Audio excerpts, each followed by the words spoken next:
ভোর হাত ধুয়ে সব কিছু গুছিয়ে আসলো আবদ্ধর কাছে, জড়তা ছাড়াই বলল, আমরা কি নিজেদেরকে তুমি করে বলতে পারি না? এখন তো আর আমরা বেস্ট ফ্রেন্ড না। আই মিন, বেস্ট ফ্রেন্ডের পাশাপাশি হাজব্যান্ড ওয়াইফ। এখন যদি দুইজন দুইজনকে সে আগের মতো তুই তুকারি করি, কেমন অকওয়ার্ড লাগে না ব্যাপারটা? আবদ্ধর কপালে ভাঁজ পড়ল, সহসা বলে উঠল, এখন তুই বলতে চাইছিস আমি তোকে এখন থেকে তুমি করে বলতে হবে? তুই? উফ, মানে তুমি একা কেন বলবে? আমিও তো তো না না, তোমাকে তুমি করে বলবো। তুমি তুইতে গুলিয়ে গেল ভোর। বারবার তুই বের হয়ে যাচ্ছে মুখ দিয়ে। ভোরের এমন তুই তুমি দেখে হেসে উঠল আবদ্ধ, প্রাণ খোলা সে হাসি। ভোর থমকে গেল হৃদয়ের হৃদযন্ত্রটা, মুগ্ধ হয়ে তাকিয়ে আছে। আবদ্ধর এমন হাসি ভোর প্রায় 6টা বছর পর আবার দেখতে পেল। মনের ভিতর খুশির ঢেউ বয়ে গেল। তার অভিমানের দেওয়ালটা যে ভেঙে দিল আবদ্ধ। এমন ভালোবাসার মানুষ যার আছে, সে কি আর অভিমান করে থাকতে পারে? কখনো পারে না। আবদ্ধর কষ্টের কাছে তো তার কষ্টগুলো কিছুই না। এই যে দুজন এত বছর কত কষ্ট যন্ত্রণা সহ্য করে গেল, ফল হিসেবে তো দুজন দুজনকে পেয়ে গেল সারা জীবনের জন্য। এখন তারা স্বামী স্ত্রী। তাদেরকে আর লুকিয়ে বা কেউ দেখে ফেলবে এমন ভয় নিয়ে থাকতে হচ্ছে না। আবদ্ধর কথায় ভোরের ঘোর কাটল। ইম্পসিবল, তোকে আমি তুমি করে বলতে পারবো না। ভোর চোখ ছোট ছোট করে বলল, কেন? কেন পারবি না? তুইও তো পারছিস না। ভোর জিভ কাটল, সেই আবার তুই করে বলে ফেলল। ভোর কপর রাগ দেখিয়ে বলল, সরো এখান থেকে। বলতে হবে না তোমাকে। যেদিন তুমি তুমি করে বলতে পারবে সেই দিন কথা বলবে, তার আগে না। বলেই বিছানায় শুয়ে পড়ল। আবদ্ধ বোকার মতো সেখানেই দাঁড়িয়ে আছে। কি এক জ্বালায় ফেললো মেয়েটা, এই ভালো এই খারাপ। এর চক্করে না তাকে আবার পাবনা মানসিক হাসপাতালে ভর্তি হতে হয়। তবে ভোরের মাথায় এই তুমি শব্দটা কে ঢুকালো তার রহস্য আগে উদ্ঘাটন করতে হবে। রুমের লাইট অফ করে ড্রিম লাইট জ্বালিয়ে আবদ্ধ ভোরের পাশটায় গিয়ে দূরত্ব রেখে শুয়ে পড়ল। ইচ্ছে করেই এমন দূরত্ব রেখে শুয়েছে, দেখবে ভোর কি করে। আবদ্ধর এমন দূরত্ব পছন্দ হলো না ভোরের। আগে তো এমন করতো না, সারাক্ষণ তার কাছে আসার ফন্দি করতো। আর এখন দেখো ঢং করছে। সকালবেলা না হয় কিছু কথা বলেছে তাই বলে এমন করবে? ভোর মাথাটা হালকা করে উঠিয়ে দেখলো আবদ্ধ ঘুমিয়ে গেছে কিনা। আবদ্ধ চোখ বন্ধ করে আছে। ভোর আস্তে করে এগিয়ে গেল আবদ্ধের দিকে, কাপা হাতটা জড়িয়ে ধরলো আবদ্ধর বুক। ভোর লজ্জায় মুখ গুজল আবদ্ধর পিঠে। আবদ্ধ চোখ বন্ধ অবস্থায় মুচকি হাসলো। চোখ খুলে তাকালো ভোরের হাতের দিকে, বলল, কি সমস্যা? মুখ গুজায় অবস্থায় ভোর বলল, কোনো সমস্যা না তো। আবদ্ধ ভোরের দিকে ফিরল। ভোর চোখ পিটপিট করে তাকিয়ে আছে। আবদ্ধ আবারও বলল, কি চাই তোর? এরকম করছিস কেন? ভোর কিছু বলল না। আবদ্ধর বুকে মুখ গুজে জড়িয়ে ধরে বলল, তোকে? না না, তোমাকে চাই। তোমার বুকে মাথা রেখে সুখ নিদ্রায় ডুবে যেতে চাই। আবদ্ধ হেসে ফেলল, বলল, হঠাৎ এত ভালোবাসার কারণ কি? আই এম সরি আবদ্ধ। আমার তখন এতটাও মিসবিহেভ করাটা উচিত হয়নি। তখন প্রচুর রাগে অভিমানে এমন করেছি। বারবার মাথায় আসতো তুই আমাকে ধোঁকা দিয়েছিস। ভালোবাসতাম তো, তাই তোর এমন আচরণ সহ্য হয়নি। এখন ভালোবাসিস না? হুম, আমি তোমাকে প্রচুর আই লাভ ইউ করি এখন। কথাটা বলেই হেসে উঠল ভোর। আবদ্ধ প্রশান্তের নিঃশ্বাস নিল। নিজের বুকের মাঝে লুকিয়ে নিল ভোরকে, যেখান থেকে আর বের হওয়ার কোনো উপায় নেই। ভোর চাইলেও আর সেখান থেকে বের হতে পারবে না। আসসালামু আলাইকুম। কোন মগা বলছেন? এত রাতে কল করতে লজ্জা শরম লাগে নাই নাকি? ওগুলো বউকে দিয়ে এসেছেন। আর বউ যখন আছে তাহলে শুধু শুধু আরেকবারের না হওয়া বউরে কল দিচ্ছেন কোন সুখে? স্টপ সকাল। সকাল লাফ দিয়ে উঠে বসলো, কানে এখনো মোবাইল ফোনটা ধরে আছে। রাতে 2টা বাজে, কেউ তাকে কল দেওয়ায় বিরক্ত হলো। ঘুম ঘুম চোখে ফোনের দিকে তাকিয়ে দেখলো নাম্বারটা অচেনা। মাথাটা গরম হয়ে গেল। এত রাতে কার এত তাকে মনে পড়েছে। বিরক্ত নিয়ে রিসিভ করে উক্ত কথাগুলো বলল, অথচ ফোনের অপাশের মানুষটা কি ঝাড়িটাই না মারলো। সকাল তবদা খেয়ে এখনো বসে আছে। ঘুমের রেশটা তার পুরোপুরি কাটেনি। আদিল ফোঁস করে নিঃশ্বাস ফেলল। সকাল যে তার ধমকে ঘুমের মাঝে ভয় পেয়েছে বুঝতে পেরেছে। সকালে কোনো সাড়া না পেয়ে আদিল বলল, সকাল শুনছো? সকাল ঘন ঘন চোখের পলক ফেলল, মুহূর্তে চটে গিয়ে বলল, না শুনছি না আমি। এত রাতে কাউকে কল দিয়েছেন কি তাকে আপনার কথা শোনাতে? ও হ্যালো, এই আদিল কাউকে সেদে সেদে কল দেয় না, ওকে নেহাতি দরকার ছিল বলে দিয়েছি তোমাকে। শেষের কথাটা যে ডাহা মিথ্যা কথা তা বুঝেনি সকাল। সকাল দমে গেল, গলার স্বরটা নরম করে বলল, তো কি দরকার এত রাতে কল দিলেন? আদিল কথা ঘুরালো, বলল, সেটা না হয় বলবো, এত তাড়া নেই তো। আগে এটা বলো যে তুমি ঘুমের মাঝে এত ফাউল কথা কিভাবে বলতে পারো? নাকি ঘুমের ঘোরে বকার অভ্যাস আছে তোমার? এটা আপনার দরকারি কথা? এটা দরকারি কথা না হলেও অনেকটা আবার দরকারিও।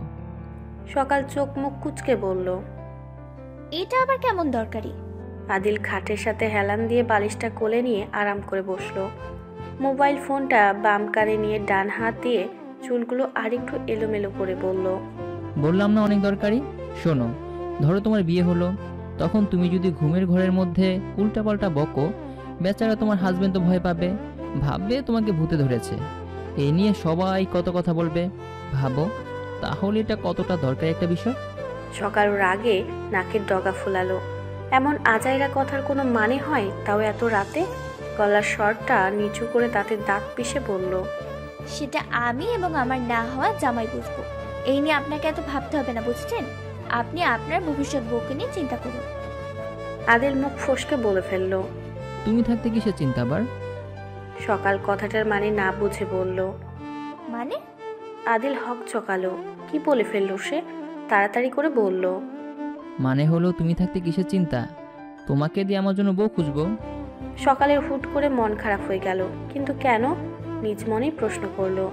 কোনো প্রকার উত্তর পেল না। আদিলের কথার পিঠে রাগ দেখিয়ে বলল, আমাকে কি ঘটক লাগে আপনার? তা কেন লাগতে যাবে? তা তো আপনি জানেন। কি জানি আমি? আমার 14 গোষ্ঠীর কল্লা জানেন আপনি, বিরক্তিকর লোক। বলেই খট করে কল কেটে দিল সকাল। এত রাতে কল করেছে কি এগুলো বলার জন্য? লোকটা আস্ত এক খারুস। নিজ মনে এগুলোই বকছিল সকাল। আদিল থতমত খেয়ে মোবাইল ফোনের দিকে তাকিয়ে আছে। যা, মেয়েটা এভাবে মুখের উপর ঠাস করে কল কেটে দিল। কিন্তু তার যে এখনো আরো কথা বলতে ইচ্ছে করছে। এমন অদ্ভুত ইচ্ছের কারণটা জানতে চাইল না আদিল। আবার কল লাগালো সকালকে। মাত্রই ফোনটা রাখতে যাচ্ছিল সকাল, আবারও আদিলের নাম্বার থেকে কল আসায় আর রাখলো না। একটু আগেই সে আদিলের নাম্বারটা ঝোগরুটে লোক দিয়ে সেভ করেছে। সকাল কলটা ধরবে না করেও কল রিসিভ করে কানে ধরলো।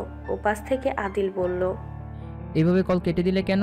ঠাস করে কল কেটে দেওয়া যে ম্যানাসলেসের কাজ, জানো সেটা তুমি? সকালও কম যায় না, সেও বলল, এত রাতে যে কাউকে কল দিয়ে বিরক্ত করছেন সেটা কি ম্যানেজলেসের কাজ নয়? আদিল হাসলো। মেয়েটা কিভাবে তাকে জব্দ করতে চাইছে, তার কথা তাকেই শোনাচ্ছে। আদিল বলল, না তো, সেটা তো ভালো। আচ্ছা, তা কেমন ভালো? বলবো। সকাল অধৈর্য হলো। এই আদিল ছেলেটা এত কথা পেঁচাচ্ছে কেন? সে তো আর এত রাতে তার সাথে খেজুরে আলাপ করতে বসে নেই। দরকারি কথাটা বাদে সব কথা বলেছে, অথচ দরকারি কথাটার কোনো খবরই নাই। আদিল সকালের কোনো সারা শব্দ না পেয়ে বলল, তুমি কি আমাকে শুনতে পাচ্ছ সকাল? সকাল ভাবনা থেকে বের হয়ে বলল, না, আমি শুনছি না। এত কথা না বলে সে কথাটা বলতে চাইছেন সেটা বলুন। আচ্ছা বলছি, মানুষ যাকে মিস করে তাকেই হুটহাট করে কল করে, জানো এটা? হুট করেই সকাল খানিকটা লজ্জা পেল। আদিল কি তাহলে তাকে মিস করছিল? সকাল জিজ্ঞেস করলো, তাহলে আপনি আমায় মিস করছিলেন? আদিল হাসলো। সকালকে রাগানোর জন্য বলল, না তো, আমি তো তোমাকে বিরক্ত করতে কল দিয়েছিলাম। সকাল রেগে মেগে যেই কিছু বলবে তখনই আদিল মহৎ কাজটা করলো। খট করে লাইন কেটে দিল। সে জানতো সকাল এখন রেগে তাকে কথা শোনাবে। সুযোগের সদ্ব্যবহার করতে পেরে খুশি হলো আদিল। এখন মনে খুব শান্তি লাগছে তার। সকাল হা করে তাকিয়ে আছে। ফোনটাকে বালিশের নিচে এক প্রকার আছাড় মেরে বলল, সভ্য ভদ্র বিয়াদব খচ্চর, তোর কখনো বিয়ে হবে না দেখিস। ঘুম ভাঙতেই শরীরে ভারী বস্তুর আভাস পেয়ে হকচকালো ভোর। তবদা মেরে কিছুক্ষণ আবদ্ধর ঘুমন্ত মুখটার দিকে তাকিয়ে আছে। তাকে জড়িয়ে ধরে ছেলেটা কি স্বাচ্ছন্দ্যে ঘুমোচ্ছে। মনে হচ্ছে তার কোনো কিছুর তাড়া নেই, নেই কোনো কিছুর চিন্তা। ভোর মুচকি হেসে মুখটা এগিয়ে নিয়ে আবদ্ধর গালে চট করে একটা চুমু খেলো। লজ্জায় হেসে মুখ লুকালো আবদ্ধের বুকে। আবদ্ধ ঘুমের মাঝেই হাসলো। নিজের আরেকটু কাছে টেনে নিল ভোরকে। আবদ্ধের এখন কাজে ভোর দ্বিগুণ লজ্জায় হাঁসফাঁস করে উঠল। ইস, আবদ্ধ বুঝে গেছে। সে তো ভুলে গেছে আবদ্ধর ঘুম পাতলা, তার মতো তো আর মরার ঘুম না। ভোরের আফসোস হলো, যদি তার ঘুমটা আবদ্ধর মতো পাতলা হতো তাহলে সেদিন সকালকে খাট থেকে ফেলে দিয়েও অন্তত টের পেত সে। এতটা ঘুম সে কীভাবে যায়? ভোর দেওয়াল ঘড়ির দিকে তাকালো। সকাল 6টা বাজে। আজকে ফজরের নামাজটা পড়া হলো না। ভোর আবদ্ধর বাহুটোর থেকে নিজেকে ছাড়াতে চাইলেও পারল না। আরও শক্ত করে তাকে জড়িয়ে ধরল। ভোর নিজেকে আবারও ছাড়াতে ছাড়াতে বলল, এই আবদ্ধ, কি করছি? না না, করছো। ছাড়ো, এখন উঠতে হবে। হ্যাঁ, নতুন বউ এত বেলা করে ঘুমালে সবাই কি মনে করবে? আবদ্ধ ঘুমের মাঝেই চোখ মুখ কুচকালো। ভোরের খুব হাসি পেল। আবদ্ধকে এখন 5 বছরের একটা বাচ্চার মতো লাগছে, যেন কেউ তার মুখ থেকে ললিপপ নিয়ে নিয়েছে, যার কারণ সে চোখ মুখ কুচকে রেখেছে তার ললিপপ নেওয়ার কারণে। আবদ্ধ চোখ মুখ কুচকেই বলল, সবাই আর কি মনে করবে? তারা মনে করবে আমরা এখন রোমান্স করছি, নতুন বউ আর জামাই বলে কথা। এখন এত নড়াচড়া না করে আমার বুকের মাঝে চুপটি করে শুয়ে থাক। আবদ্ধর এমন অপকটে বলা কথা শুনে ভোর বিরক্ত হলো। যত সব লাগামহীন কথাবার্তা। ভোর জোর করে আবদ্ধর কাছ থেকে নিজেকে ছাড়িয়ে নিল। শাড়িটাকে ঠিকঠাক করে তাকালো আবদ্ধের দিকে। আবদ্ধ ভুরু কুচকে চোখ পিটপিট করে তাকিয়ে আছে। আবদ্ধ কিছু বলতে গেলেই ভোর মুখ ভেঙিয়ে চলে গেল ফ্রেশ হতে। আবদ্ধ সেদিকে হা করে তাকিয়ে আছে। ভোর এমন কিছু করবে সেটা ভাবেনি। আবদ্ধ বাঁকা হাসলো, বলল, তোকে ছাড়বো না, দেখিস। ভোর ফ্রেশ হয়ে বের হয়ে দেখলো আবদ্ধ আবারও ঘুমিয়ে গেছে। হাতের ভিজা জামা কাপড়গুলো বারান্দায় নেড়ে দিয়ে আসলো। মাথায় দুষ্টু বুদ্ধি আবিষ্কার হতেই ছোট ছোট কদমে এগিয়ে গেল আবদ্ধর কাছে। আবদ্ধর এমন সুন্দর ঘুমখানা পছন্দ হলো না ভোরের। চুল থেকে তোয়ালে খুলে হাতে নিল। সদ্য গোসল করে আসায় এখনো চুল থেকে পানি ঝরছে। ভোর আস্তে করে ঝুঁকলো, চুলগুলো পিছন থেকে সামনে এনে আবদ্ধর নাকের কাছে নিবে অমনি আবদ্ধ ভোরকে হ্যাঁচকা টানে নিজের পাশে শুয়ে দিল। আবদ্ধর কাজে থতমত খেয়ে ভোর ভয়ে চোখ বন্ধ করে ফেলল। আবদ্ধ হেসে ফেলল, বলল, চালাকের সাথে চালাকি করতে আসলে এমনই হবে। এখন শাস্তি হিসেবে পাক্কা আধা ঘন্টা তোকে আমার সাথে থাকতে হবে। কথাটা বলেই আবদ্ধ ভোরে ভেজা চুলে মুখ ডুবিয়ে দিল। কেঁপে উঠল ভোর। আবদ্ধ ভোরের ঘাড়ে চুমু খেয়ে বলল, আজকে চুলে শ্যাম্পু করেছিস? ভোর চোখ খিচে বন্ধ করে আছে। আবদ্ধর প্রশ্নের জবাবে তোতলানো সুরে বলল, হ্যাঁ। তুই ডাব শ্যাম্পু ব্যবহার করিস? হ্যাঁ, এখন ছাড়ো আমাকে, দেরি হয়ে যাচ্ছে। আবদ্ধ হাসলো। ভোরের মুখ থেকে তুমি ডাক শুনলেই তার প্রচণ্ড হাসি পায়। আবদ্ধকে হাসতে দেখে ভোর বলল, হাসছি? হাসছো কেন? আবদ্ধ ভোরের ঘাড়ে থাকা কালো তিলটা গভীর চুমু খেয়ে বলল, তোর মাথায় তুমি ডাকটা কে ঢোকালো? ভোর চোখ বন্ধ করে থাকা অবস্থায় বলল, কই, কেউ না। আমার ইচ্ছে হলো তাই বলছি, এখন ছাড়ো আমাকে। কথাটা বলেই নিজেই আবদ্ধর কাছ থেকে সরে গেল। গায়ের শাড়িটা খানিকটা এলোমেলো হওয়ায় ভোর বিরক্ত হলো।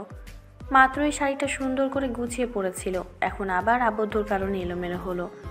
নতুন বউ দেখে তাকে এখন শাড়ি পরতে হচ্ছে। ভোর গায়ের শাড়িটা ঠিকঠাক করার মাঝে আবদ্ধ আচমকা বলে বসলো, তোর পেটের কাছের তিলটা দারুণ সুন্দর। কুচি ঠিক করতে থাকা হাতটা কেঁপে উঠল। চট করে নিজের পেটের দিকে তাকালো।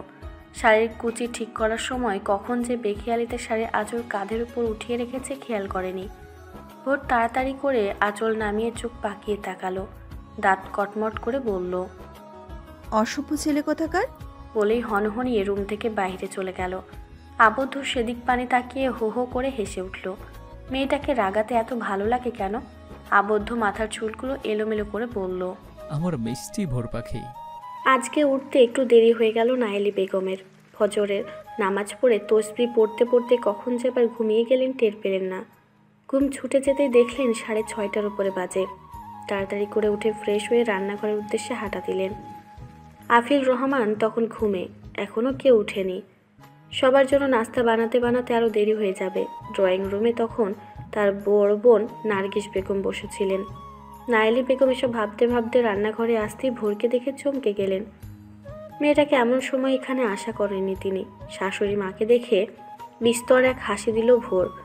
নাইলি বেগম মুগ্ধ হলেন, তিনি নিজেও হাসলেন, বললেন, এত তাড়াতাড়ি উঠে গেলি কেন?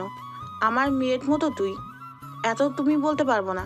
ভোর চায়ের জন্য চুলোর উপরে পানি বসিয়ে তাকালো শাশুড়ির দিকে, মুচকি হেসে বলল, তুমি করে বলতেও হবে না, সেটা না হয় আমি বলবো। আমার মাকেও আমি তুমি করেই বলি। নাইলি বেগম খুশি হলেন, ভোরকে চুলোর কাছ থেকে সরিয়ে দিয়ে বললেন, নতুন বউ এত কাজ করতে হবে না, আমি রুটি বানাচ্ছি, তুই গিয়ে বিশ্রাম নে। ভোর শাশুড়ির কথা মানল না, আস্তে করে বলল, তুমি এতজনের নাস্তা একা কিভাবে বানাবে? আমি একটু সাহায্য করি মা। নাইলি বেগমের হৃদয় জুড়িয়ে গেল এত মিষ্টি করে মা ডাক শুনে।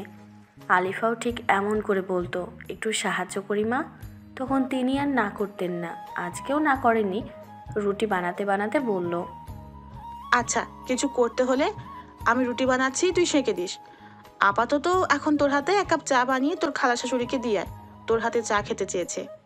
ভোর মাথা নাড়ল, মাথায় ভালো করে ঘোমটা দিয়ে সবার জন্য চা বানিয়ে 1 কাপ নিয়ে গেল আবদ্ধর বড় খালার কাছে। তিনি তখন টিভিতে মোশাররফ করিমের নাটক দেখছিলেন। ভোরকে দেখে হাসলেন, ভোরের হাত থেকে চায়ের কাপ নিয়ে বললেন, তুমি বাংলা নাটক দেখো? জি, দেখি মাঝে মাঝে। ও, আবদ্ধ বাবা উঠছে। জি খালা, উঠেছে। নার্গিস বেগম চায়ে চুমুক দিলেন। ভোর কৌতূহল নিয়ে তাকিয়ে আছে। মা বলতো তার হাতের চা নাকি অসাধারণ। এখন খালা শাশুড়ি কি বলেন সেটার অপেক্ষায়। নার্গিস বেগম চোখ বন্ধ করে আরেকবার কাপে চুমুক দিলেন। চোখ খুলে ভোরের দিকে তাকিয়ে বললেন, এ চা তুমি বানাইছো তো? ভোর শুকনো ঢোক গিলল। চা খারাপ হয়েছে কি? ভোর জবাব দিল, জি, আমি বানিয়েছি। চাটা ভালো হয়নি খালা? নার্গিস বেগম হেসে দিলেন। মেয়েটা কেমন চুপসে গিয়েছিল।